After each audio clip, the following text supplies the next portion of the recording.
Welcome everyone back to another episode of What the Tech, brought to you by Pursuit IT. I'm your host here, Onyeka. We've already gone through about two guests here talking about their own journey through AI with regards to navigating the uncertainty. And to help keep this going, we've brought on an amazing, awesome guest here in the form of Tyler Jacobs. And I'll let him do the intro just so he can walk you through just, who he is, what he does. Yeah, we'll take the conversation from there. Yeah, perfect. Thank you for having me. For sure.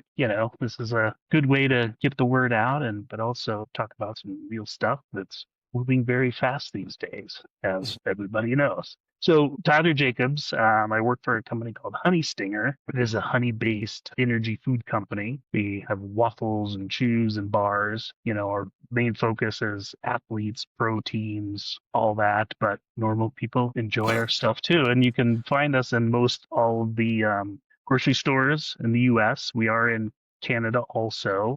We do have a distributor up there, and we're working on worldwide distribution too to Europe and South America, but we're mainly the US.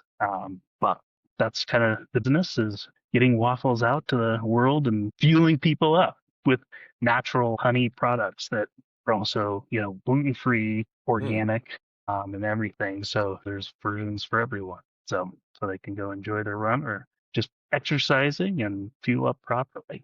So that's kind of the Honey Stinger spiel of what we do. My role with Honey Stinger is IT and security. Um, and all the core infrastructure of the company.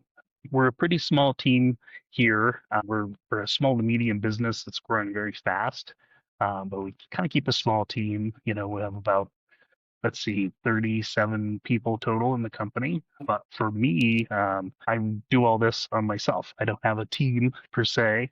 It's just me. So working with a lot of vendors and whatnot. But being said, I wear a lot of different hats and do a lot of different things. So that's kind of the quick on Honey Stinger and what I do for Honey Stinger. And thank you for mentioning that. I mean, it really sounds like a sweet gig altogether. And even now, getting into more on like the AI conversation. Yeah. So I did see like on your actual bio in LinkedIn, you mentioned about like explaining complex ideas to non-technical people. For you, Tyler, is there a misconception or aspect of AI that you love to break down for people? One of the biggest misconceptions that I see in AI, and that we kind of find here at the office of people starting with it, is that they think it's like this big brain that just kind of knows everything and can do everything. But the reality is it's just machines that are based on math and data and experiences in that world of data. Tell people here it's like, look at it as like an assistant. And I think Yeah, that's that's a kind of good the one. science that most people go towards. And it's like you can use it to help you, help it to research, help you to do other things, but don't take it as gold standard of what is coming out of it. You need to vet what comes out of it. Yes, But you a lot do. of it is very good. But when you get into the complex stuff, really working with it, you got to be really careful, especially with finance stuff and modeling Right, and all that stuff. So, right. I think it's just, yeah, the biggest misconception. It's just, it'll fix everything, and, it can do everything. And yes, it can, but it has to be steered that way. And it takes time and good prompts and all that. No, you mentioned a good point with that because the irony is that as much as AI is here, the human component of that is still so critical, as in you need to guide it. If you leave it on its own, I mean, besides an automation case, and even then, a human is still the genesis. It can only do so much. And also the fact that it's almost like a child with homework. You need to actually double check the homework because if you get the homework wrong, you can't blame AI because it won't show up to take the blames. Correct. Yeah. Yeah. The AI is not your dog eating the homework, No, no, excuse. that excuse. Doesn't work at all. How do you find in terms of your perception of AI and security, given that you sit in IT? Is it an uplift to you relative to that, or you find that it's kind of a nice mini assistant, but you're still doing what you need to do for the security part of things? Yeah. It's actually been a very helpful tool. We Mm, use it for, and a couple of our vendors and our security software. Pretty much everything has an AI component. these Okay. days. We use it more of, having it look at stuff that comes in. It just helps being that I'm the person running most of it. Software does a lot, but it helps quiet noise a little bit, and make sure if that makes sense, where it's able to get through a lot more data and a lot more alerts and stuff and say, hey, out of the 100 alerts that are coming in for something, it's like, hey, only two of these are actually real things that you should look at, where the rest are just kind of Right. like systems just doing things that are Mhm. normal. And that's part of my role too, is starting to tweak that stuff and doing that. It's constant of kind of trying to quiet down the noise a little bit and making sure we are going after the stuff that truly is happening and that is nefarious and bad. And yes, that stuff is happening. It happens to every company and everywhere, but able to focus energy and be able to attack that and go after it without just spinning your wheels, going after stuff that's really not. Right, and it's the efficiency for you obviously is huge, and you now have more time to focus on a lot of other things that are still as important, if not more. Are you finding that, like, for day-to-day work, it's kind of a blend or it's multiple tools being used? I mean, we know ChatGPT, Copilot, and every other AI tool that's there. Or is there like a uniform, we all use this tool because we all want to grow with our AI experience together? Yeah, we're very early in the process. Hmm. We put forth, policy a Ah, couple okay. months ago, but we've been playing with it and working with it, and they kind of say that kind of shadow IT stuff. I know people have been looking at it and stuff because it pops up on the firewall and stuff, but Huh. now it's kind of official. People just playing with it and working with it. Biggest thing is, some of our marketing folks are using kind of the pro versions of these tools. So it kind of Hmm. locks the data into kind of like a sandbox where it's Right. not retraining, the AIs and the LLMs. Marketing, they're using it to, with marketing plans and, you know, social media to be The able to campaigns. optimize campaigns, Yep. being able to Yep. optimize our ad spend and all that kind of stuff.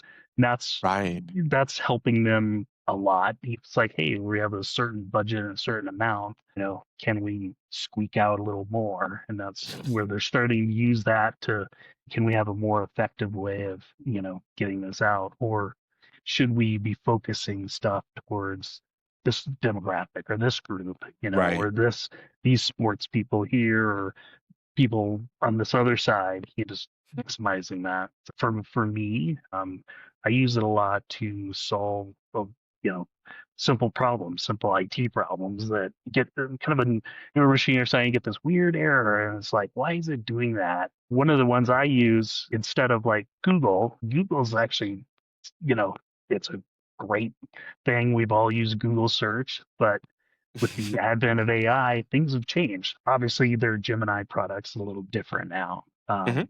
But I use personally the Perplexity AI Oh, okay. system because what it does is it searches real time with sources, so you can actually go search those sources, Sources, right, and to all that. And confirm. that's huge. It's all little things, and it's like, hey, this thing's happening with this new version of software. Is anybody else having this? And how do I fix it? And you Oh, go through and it's like it says, oh yeah, these people have had this, here's what they did, and you try it out, and you're like, yep, that's what it was. It was because of a weird DLL or something that was incompatible with the latest thing.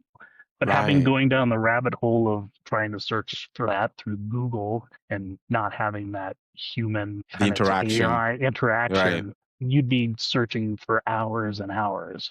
Where within minutes, it's popping back something that's very powerful and easy to use. But obviously, you still have to verify and test it. And, in all the instances that that's happened, it's worked great. So, and it's like, wow, I just probably saved a couple hours. So Of to me, research that that's yeah. It is huge, yeah. Because I do love what you said about it being, like, kind of Google is what we've been used to, but Google will only just it'll pull up the relevant information. It yeah, doesn't talk back to you relative to what you've actually said, and versus this one where, like, if you depending on the prompt you put forward, you could really get a lot of enriched things out of there, and you can keep layering it. It's yeah, not the same yeah, with Google. So yeah, that's yeah. But the yeah, caveat on is their new Gemini stuff is pretty it's way slick. better. It's They keep they're learning. So it's learning, and so and that's stuff that every day I'm playing with the different ones, and getting into Gmail and stuff and playing with the Gemini mm, stuff to see it's like, okay, and does that work for that? And same with other, looking at Copilot because we're a Microsoft shop, so right. looking at that and playing with that, and mainly on email right now, but starting to look at like spreadsheets and stuff, and Mm, for so I'm part of the accounting department, or a piece of that, or a side of that, so right. I help them and sales folks taking forecasts and stuff and comparisons. It's like, Hmm. hey, you can take two spreadsheets, put them in the AI, obviously one that's locked down, and be Right. able to extrapolate stuff that, yes, they could do manually, but Right. isn't it great if dumps out a nice big table with all the stuff that's changed and what's going better, what's not. So, Yes, you're right, Tyler, and I think even because I love what you're mentioning there about how it's affecting different departments, because every department, depending on your vision for AI, it could really change the way you apply it in terms of working together with the technology. yeah, And I think maybe this is really a question I love asking. It's kind of twofold. So, how does it feel to be leading through this whole AI boom? And has it changed your leadership style in any way? Because you definitely are a leader in terms of where you sit in Honey Stinger and also what you know from the IT lens of things. yeah. Biggest thing is just being, it's kind of like a new thing. It's not that new anymore. AI's I been know. around for a long time. I think it goes back to some of the original stuff was in the 60s and 70s, Oh yeah, but wait, it's just the, reintroduced packaged. yeah, right. But it's a lot different now. Hmm. It touches everyone now, from on your phones to your machines to searching, all that. I think the biggest thing is just being a leader here, helping that process. It's been very rewarding, but it's also interesting. It's kind of exciting because it's moving very fast. Right, right. It seems like every couple weeks, oh, they just released this new chat gpt, introduced the new version, and it's more personable, and you can make it mad at you or happy at it has Yeah, with personalities you can personality. set. It's like, okay. Do we want that? It's like, I don't know, I don't think so, but it's because some of those, the responses are very dry. It's not a human, so It's not a human, but for example, like Perplexity it's a very, think of it as more of a very research driven sources, that's all the that. focus. So giving things back, just like there's the information. It's not having a conversation with you per se of, hey, it's like, what do Oh, you the feel about style. this? So, but that's where ChatGPT and some of the other ones, especially the new stuff, has that personality where you can sit and have a chat about, hey, I need to find a restaurant here that has this, and I have this food allergy and this kind of thing, and Right. it's Help me able to have find that conversation. that that is a good point, and I love what you said there about even how the different tools are evolving, and it's exciting. I know even on our side, I believe it was ChatGPT Voice, where learning how to even do cold calling, you just give it You the know, script of the type of profile you would be calling, so then it would actually play out a response all the way through, and then um, rev- grade you on the you way know, you spoke and what you need to work on. I think you an know, intern suggested it, and I couldn't believe how helpful it really was. So you know, yeah, yeah, yeah, and that's kind of think of all the big pieces and all the big heavy hitters of AI. There's so many smaller tools that are spin-offs on some of the big ones, but there's a the lot big of one stuff too. that are very like small niche AI that do very simple thing. For example, Riverside, the platform that we're using, it's a Right, heavily AI platform, but can you imagine editing stuff and doing all the audio and cleaning up everything manually with that right. platform? It's very specific to what we're doing, and that's very powerful because of it. And it's true because it assists with more efficient work and it doesn't take away from the work that still has to be done. Even then, it's still also going to help you grow different skills that you might not have needed before, Correct. Yeah. which even begs the question for this whole, the AI journey and what people are going through. What skills do you think leaders need the most in the next 5 years because of AI? That's a great question. I wrote up some stuff about this, just kind of look at it. Just on my side, because being in that space, biggest thing is curiosity is one of Hmm. them. You know, interpretation and ethics. Curiosity, you keep asking, well, what can you do differently if this were easier and cheaper because of AI? Business interpretation is kind of the between the technology and realistically, what does the business actually need? Because so many leaders, you know, they have to, oh, we have to have AI, we have to do this, we have to do this. It's the And new shiny you, thing. yeah, the new shiny thing. And they're finding that, I forget the statistic, I saw it the other day, if it's, 80% plus of business thrives in AI are starting to fail because Ooh.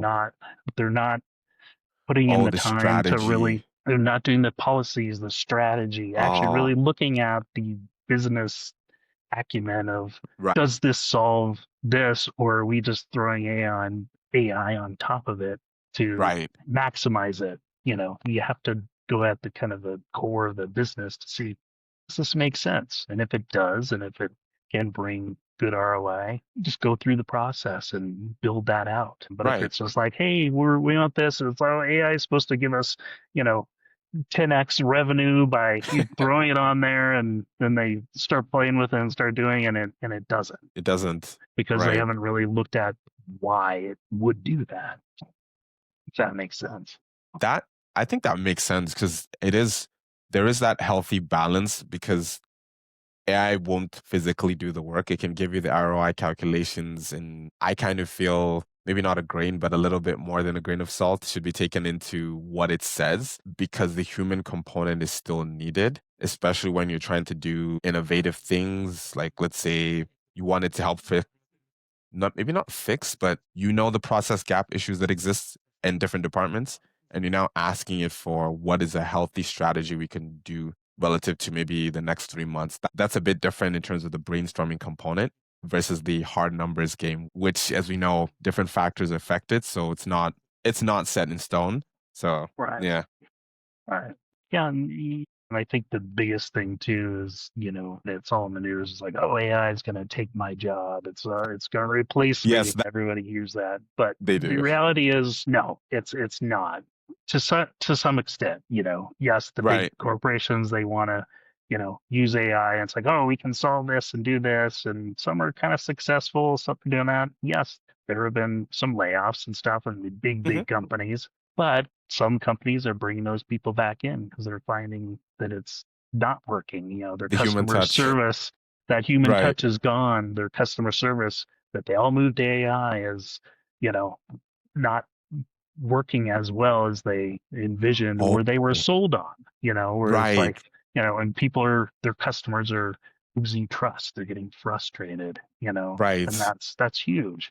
And Because they're can like, AI oh, feel what's my going on? frustration? Yeah, yeah. Because can AI feel No, my frustration? Or is it not at just all. saying, I'm just, 2 hours later and it's saying, well, this is now your answer. And you're just like, Yeah, this was an yeah. important call. Exactly. And it's like we've all been on those calls with customer service, trying Hmm. to do our best Right. and being as respectful as possible. But there's a human element, and usually if you're nice to the customer service and you Hmm. talk like a normal human and have empathy, it's like, yes, you Right. have a problem, they can solve it. How do we get there? But the AI, it's going off a script, it's going off data, and it's like Right. it might not have that human element saying, hey, yeah, this isn't right. We need to fix this a different way. Whereas regular customer service person could say, it's like, yeah, we need to escalate that. And it's like, here's what we're going to, where the AI would be like, no, you have to go do this. You have to put this in. So, And then and it's right. Because even, call us back later or we'll call you back. oh, that, and, and management won't know things are going south until they start to see it in the reviews that are just terrible as to, Correct. yeah, that, that is a good point you actually bring up, Tyler. But the flip side of that too is using it customer service, and we use that for ours. We have an AI side. We have customer service people that are always there, but it's we're using it as people getting information on their orders. It's like Oh, automatically looks that up. It's like, hey, I need to know, has my order shipped? hmm Is it on the way? hmm It's perfect for that. It just goes and looks it up. It's like, hey, it's shipped. It should be there on right, Thursday, right. saving that staff time. But it's very easy to jump to that the customer service staff and say, hey, I'm actually having a problem with my order, or it was a misship. I got the wrong flavor. That happens. It's, No, it's very rare, but it happens when you're right, dealing right. with millions and millions and millions of waffles being sold. That's where that human element comes in, and they fix them up and do a new order, and customers happy. Yes, that is a really good point. I think it goes back to what you said about how it is applied, which is Yeah. different from just getting it for the buzz versus the strategic element in there where it can actually enhance the experience, ironically, without some customers even knowing it was involved. But it's like a silent partner, so to speak. Yep. Yep. Well, actually, sorry, when it's Exactly. well trained. When it's well trained, When yes, it's well yeah. trained. Or We should it's add that. trained very specifically, and it's been outlined to the customer that it's like this is what you can do with this, Right, and anything else will go to a real person. You know, right. I think people respect that too. They're like, yeah, I just need this quick info, and whereas sometimes it's like you need to actually talk to a real human. Yeah, You know, it's even for you, Tyler, with regards to that point of AI could even be a silent partner.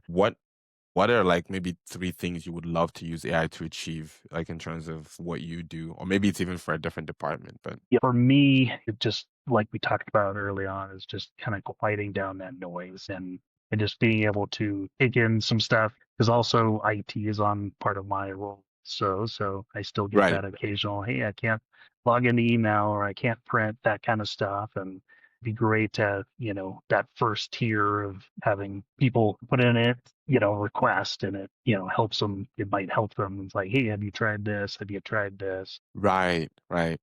And then it's like, now it's not working right. Okay, now it comes to me. So, but that could save over time a lot of time where it does help them get fixed and gets everything all done correctly. Other ones, I think different departments just making them more efficient, Mhm. just taking that busy work away. There's so much, in any company, just that busy work, the paperwork, accounting side of things, like, hey, you have to go through all these, invoices coming in, being able to properly, manage those and get Right. those at least to a point where they can then review them and give it a final due diligence of being able to approve those, that kind of thing. Mhm. Um, yeah, third one, I just think if it helps people just being able to use it as a learning type of thing, so Mm. they can continue to learn stuff about, it could be even business acumen stuff, learning how somebody wants to be a manager, is there management training that Right, could be done through an AI thing just to kind of help them start that process. right. There's obviously a lot of great companies out there that do training like that, Mhm. but wouldn't it be great to have some pocketed knowledge learning modules that they could just pop in and just start that process? I really love what you said there with that last point about the learning element. I mean, it's still to double check the source of it, and maybe even Yeah, asking it for the source of this, what you just said is probably a helpful tip for a prompt. The part about learning, AI helping curate your learning could actually be an interesting one because I've actually tried it on my side as well, and I've seen some interesting points it's brought up that I didn't even think about, which is great, honestly. Yeah. yeah, yeah. And I think too, going down kind of that learning path, it's like that that would be my advice to other people in the industry getting into AI and all that. Just keep learning because things are Mm, moving so fast, and a couple years down the road, things are going to be entirely different. What right. we see today, what we work with today, is going to be entirely different, maybe even a year from now. But being able to keep up with that, constantly looking at what's happening out there, learning about it, figuring out how it works, playing with it, seeing if it fits into your day to day life. That's worth doing as constantly. And if as anything in life, just always be learning, you know, It's true. so It's true. no matter what it is, it doesn't have to be AI, but it helps, just keep everybody sharp and doing the right thing. I really do love that because it seems if your mind is curious to what AI can do to help and assist, you might actually now start to be as almost like an artist in a sense where you're creating a lot of different things. You might even experiment with certain prompts and things like that, but you're still the genesis of that innovation. Like if you don't give a prompt, unless it's plugged into a specific system at your organization, it won't really do anything else. So yeah, it's a little bit of the Wild West out there, and things are developing nicely. There's these systems are becoming very smart and very able to do a lot of things, but you have to know how to use them. And if you don't, Right. it doesn't do anything for you. And then this actually even goes into my second last question for you is that you're definitely affluent in what's happening on the AI space. Are there one or two companies you've seen doing some interesting things with regards to AI in their business where you think that would be amazing to try in ours or something along those lines? Yeah, since we're kind of early in the journey a little bit, not super deep into a lot of things, a lot of it is seeing the AI used in some of the vendors we use and some of the. I still remember, I forget the company name. We ended up not using them, but they had this whole AI platform that was doing all their meetings and all their notes and everything, bring the whole kind of meeting and sales process. It spit out this whole long thing of where you could go to all these segments and kind of like what Riverside It kind is of going to does on do the podcast side. But think of that as kind of a sales marketing side of being able to Mm, recap and say, oh, hey, here are these three core things we talked about. And you mentioned this. So it helps those people. Yeah, it was an AI company. We were looking at a bigger custom thing that ended up not fitting exactly what we needed. what you But needed. but the Right. tools that they were using on selling it and showcasing it were pretty amazing. I think just the future is continuing to look at the ways and companies that would come up and being able to see what they use and talking to Right. people, and it's like, hey, are you using Copilot to do this, that kind of thing, or using, a pro version of a smaller and, Claude or something like that, or a smaller Yes, Claude is a model good to one. Claude, they're, it's one of the big ones, solve that smaller issue that's very dialed into your business Right. sense. I think that's really good actually, and I'm really impressed at Honey Stinger in terms of exploring this because it does take those who want to be innovative to try it because it's not guaranteed to work, but if you do apply it well, you are going to see the fruits of that endeavor, so to speak. And Yeah. this is where I leave you with the last question Yep. is more of what's your favorite prompt to use if you don't mind sharing that with the audience, whether that's personal or that's actually work related. I think everyone could benefit from a new good prompt. Yeah. I don't have like the prompt per se off the top of my head, No but worries. overall, it's, I use, prompts to, take technical documents, documentation that I've, developed long, 20-page stuff on all the inner workings of all the infrastructure. Oh wow. The leadership team doesn't want to read all that. They want the high level. They want to Right. see what's happening, what's the core key stuff. So using that, on those types of things to you know, make essentially an executive summary of, Right. large, bigger, documentation and policies, just so they can kind of, it's like, oh, hey, okay, that's what this is for, and that's very important. Let's keep doing that, that kind of thing. Whereas, like, if they trying to read this 20-page long thing, it's all technical, they'd be like, no, what is this? Right. So Right. it goes back to kind of not dumbing down, but it's making, that simpler way of giving that information to kind of the powers that be that need it. Mhm. I mean And that. and and I guess on the personal side, then Okay. I use it a lot on planning trips. Heading to London, Mm, places in Europe and stuff. Being able to just kind of like, okay, I want to go to this, I know this area. This I want to Right. not be near the touristy stuff, but I want to be the This is authentic, what I'm looking real for. stuff. Right. I want that the most authentic Indian food in London that Hmm. I can find. You know, Good Google found reviews. it last. Yeah, and it, you put those prompts together and you have that conversation with the AI, and it starts to, and it's like, yeah, but what about this? Can you find me this? Right. It's And adjusting it as you're yeah, interacting. yeah, and it works well for finding hotels, flights. And Hmm. it's like, and that's where I think kind of the personal side of AI is very powerful for a lot of people, whereas they can go and search, or it's like, yeah, you can go into the airlines and all that. It's like, hey, I need a flight from this airport to here, this time frame, and I don't want to spend more than this. And it goes through and checks all the airlines and finds what it can and spits out stuff. So at least starts that travel journey or getting that Right. information to you, and that's powerful. It's just a time saver, essentially. It really An is. assistant, Yeah. yeah, big assistant. I We all want our own assistants, but I think we do. yeah, Yeah. we have some, but if they're AI, great. They keep working, They keep especially working. after hours. If you're into agent AIs and agents and all that stuff, they can Mm, sit there and look in the background, and that's something I've been starting to play with, and just on business and nice. personal stuff. Just kind of it sits there and looks at stuff and spits back stuff in the morning on what it found. It's like, this is pretty neat stuff, you know.